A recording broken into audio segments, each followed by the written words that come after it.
हाय, good morning. Accountancy class 12th का syllabus आज हम लोग इस क्लास में डिस्कस करेंगे जो बिहार बोर्ड के लिए है, जो स्टूडेंट बिहार बोर्ड से एग्जाम देंगे उनके लिए है। अकाउंट में आपको कौन कौन सा चैप्टर पढ़ना है इसके बारे में हम लोग डिस्कस करेंगे। अकाउंट में कौन सा चैप्टर कितने मार्क का होगा, यानी कि अकाउंट से किस चैप्टर से कितने मार्क का एग्जाम में क्वेश्चन पूछे जाएंगे, उसके बारे में भी हम लोग डिस्कस करेंगे आगे। और ये एग्ज़ाम में हमारे क्वेश्चन का जो पैटर्न है वो कैसा होगा, ऑब्जेक्टिव होगा या सब्जेक्टिव होगा। अगर सब्जेक्टिव होगा तो कितने शॉर्ट होंगे, कितने लॉन्ग होंगे, इसके बारे में डिस्कस करेंगे।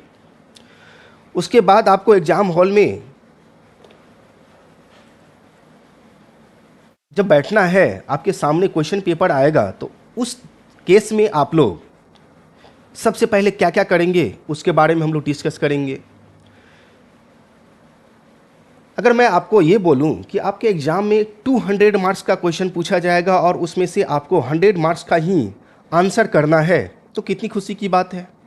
अब बिल्कुल ऐसा ही है बिहार बोर्ड में, 200 मार्क्स का क्वेश्चन आपसे पूछा जाएगा, लेकिन आपको आंसर जो करना है वो 100 मार्क्स का क्वेश्चन का देना है। ओके, चलिए देखते हैं क्या है सिलेबस में, कौन कौन सा चैप्टर है और वह चैप्टर कितने मार्क का होगा। ओके,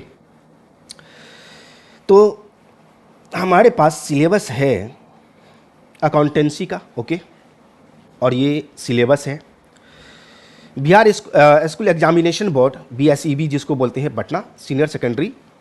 ओके, अकाउंटेंसी है, क्लास 12th है। आपसे 3 आवर्स लिया जाएगा, यानी कि 3 घंटे का एग्ज़ाम होगा, लेकिन इसमें आप 15 मिनट प्लस कर दो, 15 मिनट आप प्लस कर दो। ये 15 मिनट क्यों दिया जाता है ये भी बताएंगे आपको। ओके, इसमें 2 पार्ट है आपका, पार्ट ए और पार्ट बी, 2 पार्ट है। पार्ट ए से कितने मार्क के क्वेश्चन पूछे कौन कौन से चैप्टर होंगे पार्ट ए से, और पार्ट बी से कौन कौन से चैप्टर होंगे वो देखेंगे। पार्ट ए में आपका यूनिट 1 दिया हुआ है, जिसमें NPO चैप्टर, शॉर्ट में हम लोग नाम जानते हैं NPO chapter. Okay, accounting for not for profit organization, जिसको हम लोग शॉर्ट में NPO बोलते हैं, NPO। ओके, NPO बोलते हैं। और इस चैप्टर से जो आपके एग्जाम में क्वेश्चन पूछे जाते हैं अकॉर्डिंग टू सिलेबस, 10 मार्क्स का, 10 मार्क का, लेकिन 10 मार्क का नहीं पूछा जाता है, इससे ज़्यादा का क्वेश्चन होगा। 10 + 10 कर दो, यानी कि 20 मार्क का क्वेश्चन पूछा जाएगा। हमने आपको क्या बोला, 200 का क्वेश्चन आपके सामने होगा और उसमें से 100 मार्क्स का क्वेश्चन का आंसर देना है। तो ऐसा ही समझ लो कुछ। ये 10 मार्क्स का तो बोल रहा है सिलेबस के अकॉर्डिंग, लेकिन इस चैप्टर से आपको 20 मार्क का क्वेश्चन आएगा। पिछले साल भी एग्जाम हुआ है, उसमें भी हमने देखा है, ठीक है, 10 मार्क्स के ज़्यादा का क्वेश्चन होता है, 15-20। ओके, इतने मार्क्स तक क्वेश्चन पूछे गए हैं अभी तक। ओके, सेकंड चैप्टर आपका है accounting for partnership, partnership fundamental, और इससे आपको 5 मार्क्स के क्वेश्चन पूछे जाते हैं। तो 5 मार्क्स का है तो उसको समझ लो 10 मार्क्स का आएगा। एक थ्योरी पूछ देगा, कुछ ऑब्जेक्टिव क्वेश्चन आएंगे, MCQ जिसको बोलते हैं, वो आएगा। थर्ड यूनिट में आपका रिकंस्टिट्यूशन दिया हुआ है।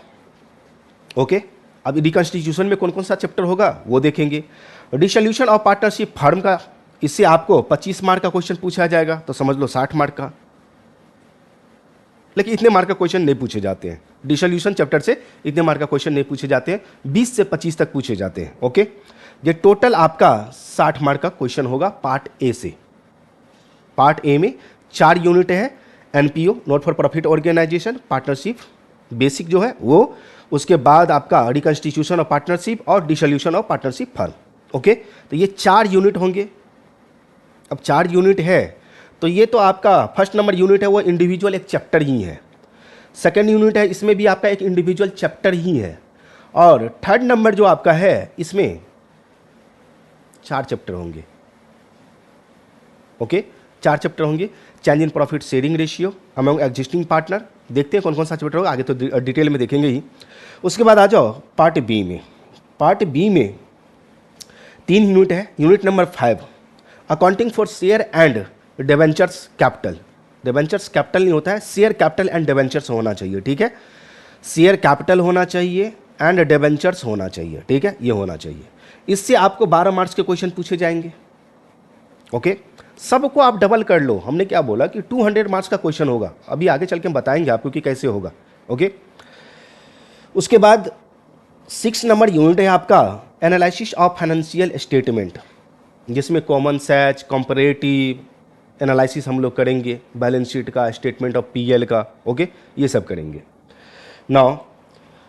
और लास्ट आपका 7 नंबर यूनिट है statement of change in position, financial position. इसमें आपका अकाउंटिंग रेशियो होगा, इसमें आपका अकाउंटिंग रेशियो होगा, कैश फ्लो स्टेटमेंट होगा, ये सब चैप्टर। और ये टोटल आपका 40 मार्क का। तो 60 मार्क और 40 मार्क, 100 मार्क का क्वेश्चन आपका एग्जाम में, एक्सटर्नल एग्जाम में ही होता है। ओके, इसमें इंटरनल एग्जाम नहीं होता है, दैट्स इट। अब इसको डिटेल में हम लोग देखते हैं कि कौन से चैप्टर से कितना कितना पॉइंट रहेगा, किस चैप्टर से कौन सा पॉइंट हमें पढ़ना है, ये सब चीज़ देखेंगे। तो एनपीओ चैप्टर देखो, फर्स्ट नंबर यूनिट है, इसमें आपको नॉट फॉर प्रॉफिट ऑर्गेनाइजेशन का मीनिंग पढ़ना है और एग्जाम्पल देखना है।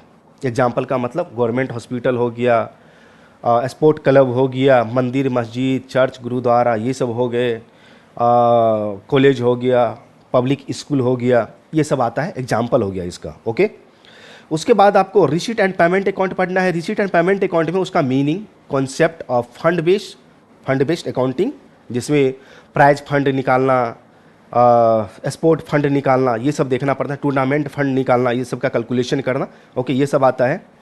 उसके बाद non fund based accounting, non fund based accounting भी देखना है, जैसे आपका सब्सक्रिप्शन का कैलकुलेशन कैसे करना है, किसी एक्सपेंसेज का कैलकुलेशन कैसे करना है, कंज्यूमेबल आइटम्स का कैलकुलेशन कैसे करना है, ये सब पढ़ने वाले हैं। Okay, receipt and payment account से। उसके बाद आपका prepare income and expenditure account, income and expenditure account भी बनाना है आपको। उसके बाद बैलेंस शीट भी बनाना है, किससे, रिसीट एंड पेमेंट अकाउंट से, with additional information. Additional information का मतलब होता है आपका एडजस्टमेंट आइटम होगा। ओके, तो ये सब तो दिया हुआ है, लेकिन इस टाइप का क्वेश्चन एडिशनल इन्फॉर्मेशन बहुत दूर हो गया, बहुत दूर, काफ़ी दूर हो गया, उतना तक नहीं जाता है। ओके, लॉन्ग में अगर पूछेगा तो 4 मार्क का लॉन्ग, 5 मार्क का लॉन्ग होता है भाई। 5 मार्क में क्या करोगे आप, इनकम एंड एक्सपेंडिचर अकाउंट डाल दोगे, फिर बैलेंस शीट बोलोगे, एडिशनल इन्फॉर्मेशन से बनाने के लिए इतना लंबा चौड़ा नहीं, पॉसिबल नहीं है। ओके, किस टाइप का क्वेश्चन आएगा वो हम आपको बताएंगे। ओके, उसके बाद आइए सेकेंड यूनिट पार्टनरशिप फंडामेंटल में। पार्टनरशिप फंडामेंटल चैप्टर जो आपका दिया हुआ है, इसमें पहला देखो nature of partnership firm, partnership deed, और उसके बाद मीनिंग एंड इम्पोर्टेंस पार्टनरशिप का पढ़ना है। ओके, तो पार्टनरशिप का नेचर बोले, नेचर तो बोले कैरेक्टरिस्टिक, विशेषता जिसको हम लोग बोलते हैं वो। उसके बाद आप आ जाओ पार्टनरशिप डीड, एग्रीमेंट जब रिटेन में होता है तो उसको बोलते हैं पार्टनरशिप डीड, तो ये पढ़ना है आपको। उसके बाद मीनिंग, पार्टनरशिप का मीनिंग भी क्या होता है वो, और इम्पोर्टेंस क्या है ये भी देखना है। उसके बाद आइए final account of partnership, final account आपका देखना है पार्टनरशिप का। Fix and fluctuating capital, capital account, current account, ये सब देखेंगे। Division of profit among partners, profit का डिस्ट्रीब्यूशन पार्टनर के बीच कैसे होगा, किस रेशियो में होगा, ये सब देखेंगे, जिसके लिए PL appropriation account, profit and loss appropriation account बनाया जाता है। ओके, आगे दिया भी है profit and loss appropriation account, यहाँ तक देखना है। आपका कैपिटल अकाउंट सब नहीं पूछा जाता है एग्जाम में, हाँ ये पूछ देगा इंटरेस्ट ऑन ड्रॉइंग्स का कैलकुलेशन, इंटरेस्ट ऑन कैपिटल का कैलकुलेशन, इस टाइप का क्वेश्चन पूछा जाता है एग्जाम में। ओके, इससे आगे का नहीं। गारंटी ऑफ प्रॉफिट इसमें होगा। ओके, उससे भी क्वेश्चन पूछे जाते हैं, गारंटी ऑफ प्रॉफिट से देखेंगे। यूनिट नंबर 3 में आ जाओ, रिकंस्टिट्यूशन। रिकंस्टिट्यूशन में आपके change in profit sharing ratio हो गया अमंग एग्जिस्टिंग पार्टनर, एक ये हो गया, ये चैप्टर है आपका, जिसमें सेक्रीफाइसिंग रेशियो और गेनिंग रेशियो, बस इतना ही तक पूछा जाएगा। सेक्रीफाइसिंग रेशियो और गेनिंग रेशियो, इससे ज़्यादा नहीं। क्लियर, तो बहुत आसान है निकालना। उसके बाद revaluation of assets and liabilities, revaluation of assets and liabilities, ये भी देखना है अपने लोगों को। Distribution of reserve and accumulated profit या लॉस, इसमें एक्यूमुलेटेड प्रॉफिट या लॉस भी होना चाहिए। ओके, ये भी। उसके बाद आपको गुडविल, गुडविल चैप्टर है। गुडविल में नेचर, फैक्टर, अफेक्टिंग, यानी कि मेथड, जो वैल्यूएशन ऑफ गुडविल का मेथड होता है वो, average profit, weighted average profit, उसके बाद सुपर प्रॉफिट, कैपिटलाइजेशन मेथड, तो ये सब वैल्यूएशन है गुडविल का। ओके, मेथड है ये, average, super profit, multiplier, capitalization, okay, ये सब देखेंगे। एडमिशन ऑफ न्यू पार्टनर, ये भी आपका एक चैप्टर है। गुडविल भी आपका एक चैप्टर है, ओके, तो ये पढ़ना है। एडमिशन ऑफ न्यू पार्टनर में अपने लोगों को एक पार्टनर के एडमिशन होने से क्या इफेक्ट आएगा, वो इफेक्ट के बारे में भी पढ़ना है। Change in profit sharing ratio, new ratio कैसे कैलकुलेट करना है वो देखना है। सैक्रिफाइसिंग रेशियो कैसे निकाला जाएगा वो देखना है। Accounting treatment of goodwill, goodwill का ट्रीटमेंट कैसे किया जाएगा ये भी अपने लोगों को देखना है। Revaluation of assets and liabilities, छोटा क्वेश्चन इसमें से हो सकता है तो पूछ सकता है ये, ओके, ये देखना है। रिजर्व, एक्युमुलेटेड प्रॉफिट, ओके, और एडजस्टमेंट ऑफ कैपिटल, इसका भी अकाउंटिंग ट्रीटमेंट अपने लोगों को पढ़ना रहता है, ओके। उसके बाद ये retirement and death chapter, retirement भी एक चैप्टर है और डेथ भी एक चैप्टर है, यानी कि 2 चैप्टर का एक ही में दिया हुआ है यहाँ पे, ओके। तो change in profit sharing ratio, अगर कोई पार्टनर रिटायर कर जाता है या डेथ हो जाता है किसी पार्टनर का, तो ऐसे केस में प्रॉफिट शेयरिंग रेशियो पर क्या इफेक्ट आने वाला है, न्यू रेशियो कैसे निकालेंगे, गेनिंग रेशियो कैसे निकालेंगे, ये चीज़ देखेंगे। अकाउंटिंग ट्रीटमेंट देखेंगे गुडविल का, यहाँ भी गुडविल का अकाउंटिंग ट्रीटमेंट होगा। Revaluation of assets and liabilities यहाँ भी होगा। एडजस्टमेंट ऑफ एक्युमुलेटेड प्रॉफिट या रिजर्व्स या लॉस, उसका भी काम यहाँ पर देखेंगे, ओके। तो ये आपका रिकंस्टिट्यूशन ऑफ पार्टनरशिप, ये बहुत लंबा चैप्टर है, ओके। आगे चलो, एक हमारा चैप्टर जो जिसमें हमने आपको क्या बताया कि ये लंबा चैप्टर है, इससे 20 मार्क का लमसम समझो ना, 20 मार्क या 25 मार्क का क्वेश्चन पूछा ही जाता है, ओके। सिलेबस में कुछ भी दे दे, लेकिन आपका एग्जाम में जब क्वेश्चन 200 मार्क्स का आए तो सिलेबस नहीं कहलाता है, ऐसा ही समझो। अगर मैं आपको बोलूं कि चलो भैया 200 का क्वेश्चन मैं आपके सामने देता हूं, आप उसमें से 100 मार्क का क्वेश्चन में को कर दो, आंसर करके दो, तो सिलेबस कहाँ रहा आपका? सिलेबस नहीं रहा, एग्जैक्ट सिलेबस मिलेगा कहाँ? जैसे एनपीओ चैप्टर है, 10 मार्क्स का क्वेश्चन बोला गया, अगर आप जाके क्वेश्चन में मिलाओगे तारी या मतलब 15 मार्क का क्वेश्चन पूछ दिया, तो वो सिलेबस कहाँ रहा, ओके। लेकिन हम तो ये देखने वाले हैं कि किस किस चैप्टर को पढ़ना है अकाउंट में, ओके। डिसोल्यूशन चैप्टर में आप लोग आ जाओ, इसमें आपको meaning, settlement of account, account का सेटलमेंट आप कैसे करेंगे वो पढ़ना होगा।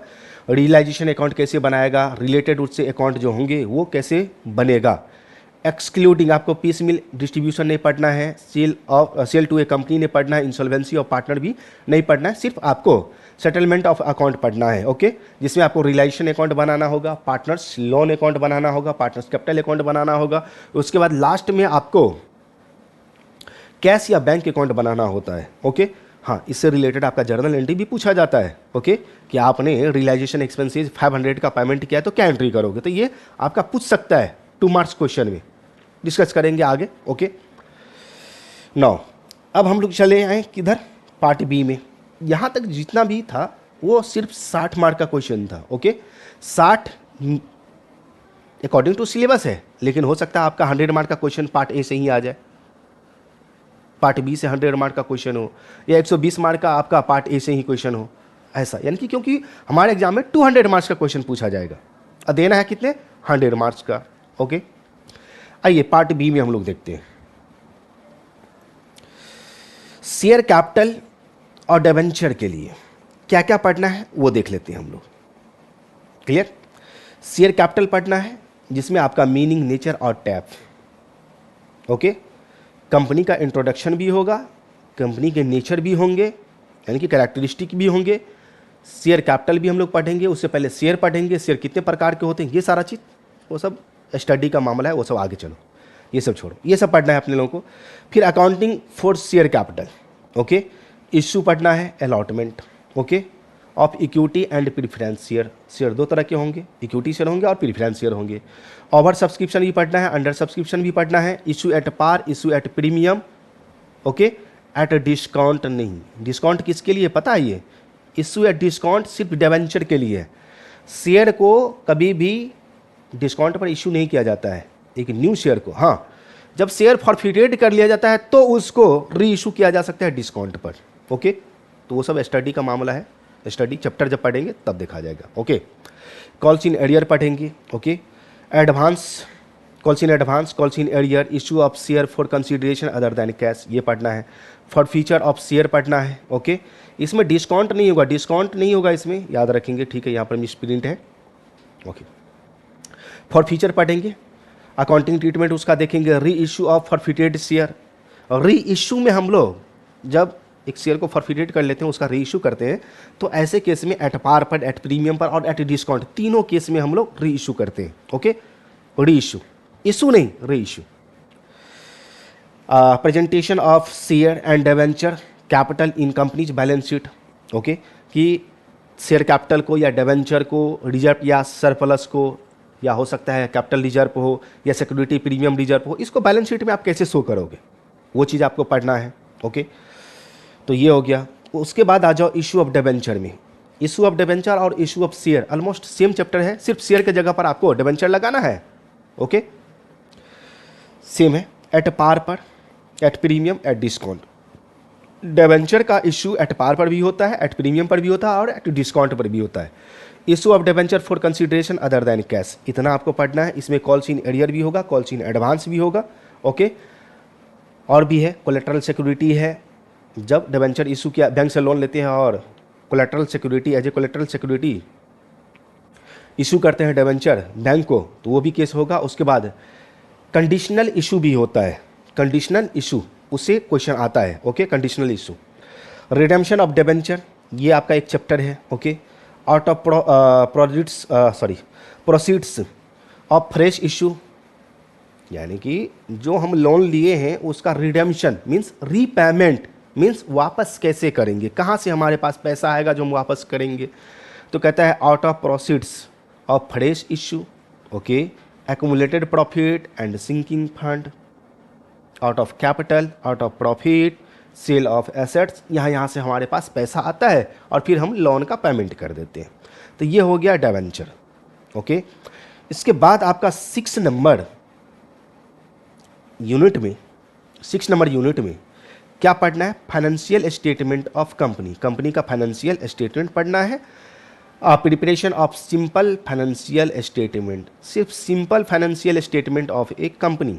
Okay, in prescribe for with major heading only, major heading और सब हेडिंग देखेंगे जब चैप्टर पढ़ेंगे तो समझेंगे इस चीज़ को कि क्या होता है, किसको बोलते हैं मेजर हेड, किसको बोलते हैं सब हेड, किसको बोलते हैं उसमें उसका पार्ट है ये।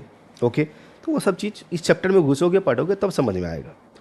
उसके बाद आगे का चैप्टर है financial analysis, means analysis of financial statement. इसमें आपको मीनिंग, सिग्निफिकेंस और पर्पस, लिमिटेशन ये पढ़ना है। Tools for financial statement analysis. Okay, analysis करना हम लोग सीखेंगे, कौन कौन सा एनालिसिस के टूल्स हैं वो देखेंगे। आपका एक कंपैरेटिव स्टेटमेंट ये हो गया, कॉमन साइज स्टेटमेंट ये हो गया, ये आपको पढ़ना है। उसके बाद आ जाओ अकाउंटिंग रेशियो है, अकाउंटिंग रेशियो पढ़ेंगे हम लोग। क्लियर, अकाउंटिंग रेशियो पढ़ेंगे। अकाउंटिंग रेशियो में मीनिंग, ऑब्जेक्टिव, टाइप्स और रेशियो कौन कौन सा है वो पढ़ेंगे। लिक्विडिटी रेशियो में करंट रेशियो, लिक्विडिटी रेशियो ये पढ़ेंगे। सॉल्वेंसी रेशियो में आप आ जाओ डेब्ट equity ratio, total assets to डेब्ट रेशियो, प्रोप्राइटरी रेशियो ये पढ़ना है अपने को। एक्टिविटी रेशियो में आ जाओ इन्वेंट्री टर्नओवर रेशियो पढ़ना है, debtor turnover ratio, payables turnover ratio, working capital turnover ratio, fix asset turnover ratio. Okay, ये पढ़ना है। करंट एसेट्स टर्नओवर रेशियो, इतना रेशियो पढ़ना है एक्टिविटी रेशियो में। और प्रॉफिटेबिलिटी रेशियो में आ जाओ ग्रॉस प्रॉफिट पढ़ना है, ऑपरेटिंग प्रॉफिट पढ़ना है, नेट प्रॉफिट रेशियो पढ़ना है, रिटर्न ऑन इन्वेस्टमेंट पढ़ना है, अर्निंग पर शेयर पढ़ना है आपको, डिविडेंड पर शेयर पढ़ना है और प्रॉफिट अर्निंग रेशियो पढ़ना है। इतना रेशियो आपको पढ़ना है और सभी का ये जितना हम आपको रेशियो बताएं सबका अपना एक फार्मूला आता है। अब बहुत आसान है, सिर्फ फार्मूला रखना कठिन है। अब फार्मूला जब याद रखोगे तो सब कुछ याद रहेगा, चाहे जैसा भी एग्जाम में क्वेश्चन पूछा जाए। हाँ, लेकिन इसमें न्यूमेरिकल क्वेश्चन, एक क्वेश्चन कंपलसरी है कि आपको पूछेगा ही पूछेगा, एक क्वेश्चन कंपलसरी है कि पूछेगा ही पूछेगा। Now unit number 7 statement of change in financial position, जिसमें हम लोगों को पढ़ना है कैश फ्लो स्टेटमेंट। सिर्फ कैश फ्लो स्टेटमेंट पढ़ना है। कैश फ्लो स्टेटमेंट का मीनिंग देखेंगे, ऑब्जेक्टिव्स देखेंगे, प्रिपरेशन कैसे बनाया जाता है कैश फ्लो स्टेटमेंट ये देखेंगे, एडजस्टमेंट देखेंगे रिलेटेड टू डेप्रीशिएशन, डेप्रीशिएशन का काम कैसे किया जाता है कैश फ्लो स्टेटमेंट में। ओके, इन्वेस्टिंग एक्टिविटीज़ में कितना जाएगा, ऑपरेटिंग एक्टिविटीज़ में कैसे दिखाएंगे, ये सारा चीज़ देखेंगे। डिविडेंड एंड टैक्स का काम देखेंगे। सेल और purchase of non current assets, यानी कि fix assets. Non current assets means fix assets. Fix asset जो हम सेल करेंगे, परचेज करेंगे, उसका काम कैसे करना है as per revised standard issue by ICA, मतलब AS 3 के अकॉर्डिंग कैश फ्लो स्टेटमेंट बनता है।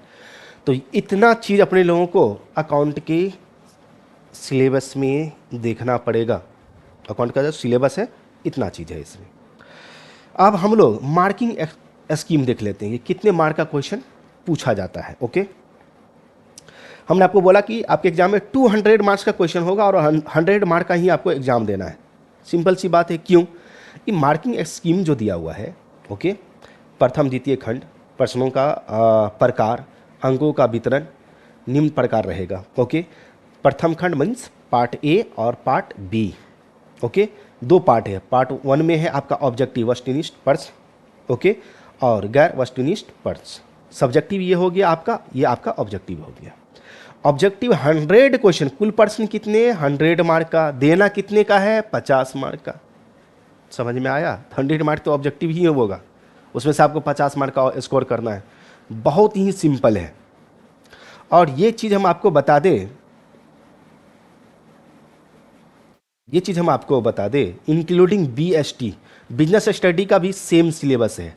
मतलब मार्किंग स्कीम सेम है, मार्किंग स्कीम सेम है। ये अकाउंट प्लस BST, ये दोनों के लिए है, दोनों के लिए, समझ लो। ओके, तो 100 मार्क का ऑब्जेक्टिव होगा, उसमें से आपको 50 का आंसर करना है। OMR शीट मिलेगा, OMR शीट में करना है आपको। ओके, सब्जेक्टिव में आ जाओ। सब्जेक्टिव में आपका 1 से लेकर के 30 तक, जिसे 15 क्वेश्चन का ही आंसर देना है। कितने क्वेश्चन का? 15 क्वेश्चन का ही आंसर देना है। और एक क्वेश्चन का मार्क होगा वो 2 मार्क्स होगा, 2 मार्क का होगा, तो 15 दूनी 30 मार्क का ये पूछा जाएगा। अब यहीं पर देखो ना, 30 मार्क का ये पूछा जाएगा, 15 क्वेश्चन का आंसर देना है, 30 क्वेश्चन होगा, यानी कि 60 मार्क का क्वेश्चन है, उसमें से आपको 30 मार्क का क्वेश्चन का आंसर देना है, मीन्स 15 क्वेश्चन का आंसर देना है। तो कितना हो गया? यहाँ पे हो गया आपका 100 और यहाँ पर हो गया 60, इसमें ही हो गया, तो 160 मार्क का हो गया। उसके बाद आ जाओ, ये 8 क्वेश्चन है, 31 से लेकर 31 से लेकर 38 तक आपका 8 क्वेश्चन बनता है। 8 क्वेश्चन में आपको 4 क्वेश्चन का ही आंसर देना है, और एक क्वेश्चन होगा वो 5 मार्क का होगा, और 4 क्वेश्चन का आपको आंसर देना है जो 20 मार्क का होगा। तो ये 8 क्वेश्चन है, 5 मार्क वाला क्वेश्चन है 8, 40 मार्क का ये हो गया, 60 मार्क का ये हो गया, 100 मार्क का ये हो गया। तो बोलो 200 मार्क का क्वेश्चन आपके एग्जाम में आया या नहीं आया? तो 200 मार्क्स के क्वेश्चन में आपको 100 मार्क्स का क्वेश्चन का आंसर देना है। क्लियर? सिंपल सी बात है। तो इसमें जो 5 मार्क्स का जो है, इस 5 मार्क्स में जो न्यूमेरिकल क्वेश्चन पूछे जाते हैं वो छोटा छोटा न्यूमेरिकल क्वेश्चन पूछा जाता है, जो हम आपको बताएंगे। ओके, आइए, जब आपके पास क्वेश्चन आता है, वहाँ पे लिखा रहता है निर्धारित समय 3 घंटा 15 मिनट।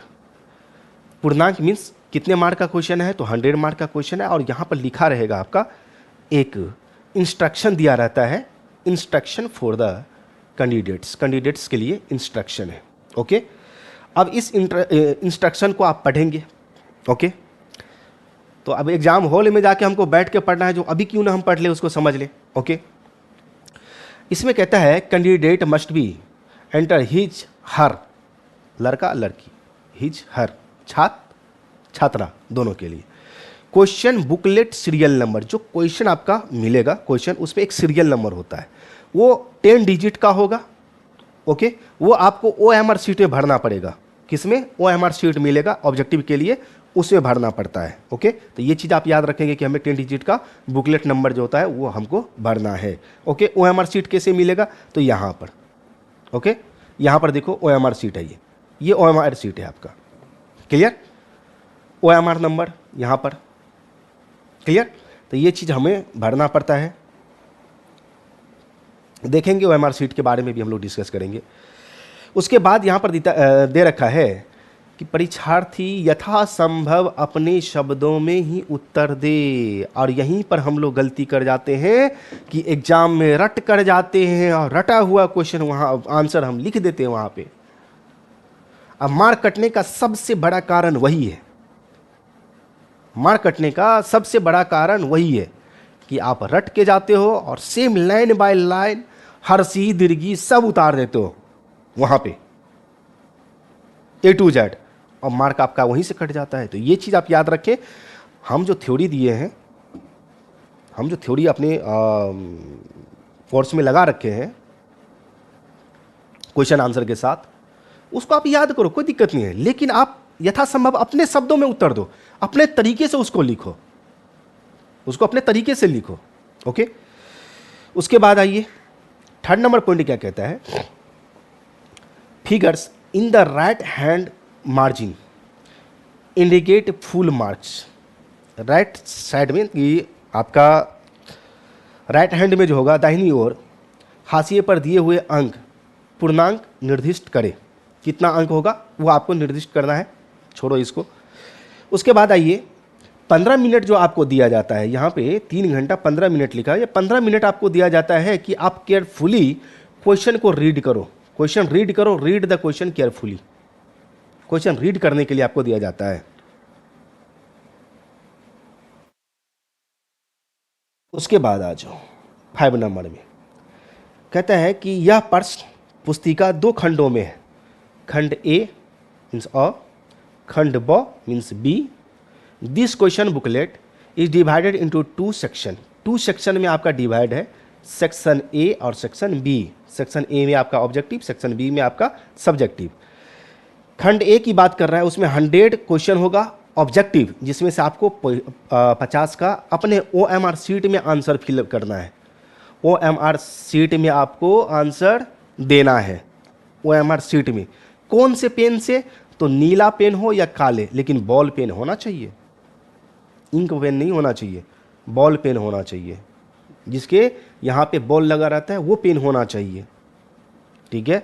लिखने से हाथ उस पर लगाओ तो वो मतलब लिपना नहीं चाहिए। बॉल पेन जो नॉर्मली हम लोग देखते हैं, बॉल पेन इस टाइप का बॉल पेन आता है ना, इस टाइप का बॉल पेन होता है वो। तो सेक्शन ए में आपका 100 मार्क्स का ऑब्जेक्टिव क्वेश्चन होगा, जिसमें से 50 का आंसर देना है। ओके, और OMR शीट में देना है। OMR शीट को कैसे फिल करना है, कौन से पेन से करना है, तो काले और नीले बॉल पेन से। ओके, ये हो गया। 7 नंबर में आ जाओ। खंड मतलब सेक्शन बी खंड ब में बोल रहा है कि 30 शॉर्ट क्वेश्चन होगा जो 2 मार्क का होगा। 2 मार्क का होगा, आपको 15 मार्क का 15 क्वेश्चन का आंसर देना है। ओके, उसके बाद इसके अतिरिक्त बोल रहा है कि इसी खंड में यानी कि सेक्शन बी में ही 8 लॉन्ग दीर्घ उत्तरीय प्रश्न होगा, लॉन्ग क्वेश्चन होगा। उसमें से आपको एक क्वेश्चन का अंक कितना है, 5 है, यानी कि एक क्वेश्चन का आंसर दोगे तो 5 मार्क मिलेगा, जिसमें से आपको 4 क्वेश्चन का ही, 8 में आपको 4 क्वेश्चन का ही आंसर देना है। और यहाँ पे साफ साफ लिखा हुआ है, किसी प्रकार के इलेक्ट्रॉनिक उपकरण का प्रयोग पूर्णतया वर्जित है। एग्जाम हॉल में कोई भी इलेक्ट्रॉनिक प्रोडक्ट न ले जाए, जैसे कैलकुलेटर हो गया, मोबाइल हो गया, ये सब ना ले जाए, स्मार्ट वॉच हो गया, ये सब ना ले जाए। ओके, अब OMR शीट की बात करते हैं। OMR शीट जो आपको एग्जाम में मिलेगा कुछ इस तरह से मिलेगा, ठीक है। OMR शीट को मोड़ मार नहीं करना है, सीधे जैसे मिला वैसा एकदम सीधा, नहीं तो आपका स्कैनिंग में लेगा भी नहीं। कहता है write and darken the appropriate circles with blue black pen, लेकिन कौन सा पेन, बॉल पेन। ब्लू या ब्लैक पेन से या, लेकिन बॉल वाला पेन होना चाहिए। ओके, वो भरना है। सबसे पहला आपका तो नाम इसमें है, तो नाम आप भर लो। ओके, नाम इसमें लिख देना है। डेट, एग्जाम का डेट क्या है वो लिख देना है। कौन सा पेपर है, अकाउंट है, अकाउंटेंसी लिख देंगे। बिजनेस स्टडी है तो बिजनेस स्टडी लिख देंगे। इकोनॉमिक्स है तो इकोनॉमिक्स लिख देंगे। EPS है तो EPS लिख देंगे। एंटरप्रेन्योरशिप लिख देंगे, वो सब्जेक्ट का नाम लिख देंगे। हाँ, एक चीज़ और इसमें बताना था हमें, ये जो मार्किंग स्कीम है ये अकाउंट के लिए भी है, प्लस BST के लिए भी है, प्लस इको के लिए भी है, इकोनॉमिक्स के लिए भी है, तीनों के लिए, ये याद रखेंगे। तीनों का सेम है। ओके, तीनों पेपर जो है अकाउंट, बिजनेस स्टडी और इकोनॉमिक्स, ये 200 मार्क्स का एग्जाम होगा, उसमें से आपको 100 मार्क्स का ही आंसर देना है। ओके, सब्जेक्ट, एग्जाम आप दे रहे हैं अर्धवार्षिक यानी कि हाफ ईयरली है या वार्षिक है तो वार्षिक में आप टिक लगाएंगे। ओके, इसमें टिक लगाना है। एग्जामिनेशन सेंटर क्या है उसका नाम लिखेंगे, जहाँ पर आप परीक्षा देने जा रहे हैं, एग्जाम देने जा रहे हैं, उस सेंटर का नाम क्या है वो सेंटर का नाम लिखेंगे यहाँ पर। ओके, वो फुल सिग्नेचर अपना कर देना है, इसमें अपना फुल सिग्नेचर कर देना है। उसके बाद ये जो एग्ज़ाम हॉल में आपका जो इन्वेस्टिगेटर होता है उसका सिग्नेचर इसमें होता है 7 नंबर में। ओके, उसका सिग्नेचर करना पड़ता है। नाउ इसके बाद आप अपना 8 नंबर में रोल कोड लिखेंगे। रोल कोड यहाँ पर लिखना है, कितना है, कैसे है, नहीं है। जैसे मान लो कि सपोज हम ब्लैक के ले लेते हैं। सपोज मान लो कि हमारा रोल कोड 25389 है, इस तरह से।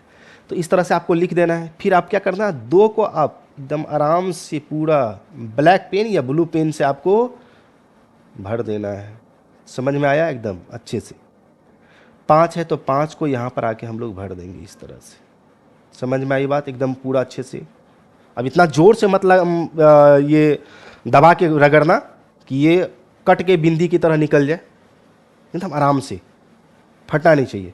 3 है तो 3 में हम लगा देंगे यहाँ पर। इस तरह से आपको ये चीज़ फिल करना है। ओके, तो ये रोल कोड आप लिख लेंगे। उसके बाद सब्जेक्ट कोड, आपका सब्जेक्ट का एक कोड होगा, ठीक है, वो कोड आप यहाँ पर डालेंगे। 3 अंक का होगा, वो आप डालेंगे और क्या क्या है वो डाल देंगे, subject code. Okay, question paper पर लिखा रहता है। ओके ना, उसके बाद आप अपना रोल नंबर 10 नंबर में लिखेंगे। क्या आपका रोल नंबर है वो रोल नंबर फिलअप कर देना है।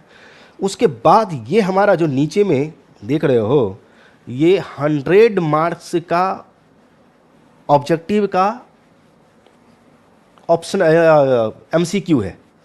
MCQ मल्टीपल चॉइस क्वेश्चन, यानी कि एक क्वेश्चन में 4 ऑप्शन होंगे।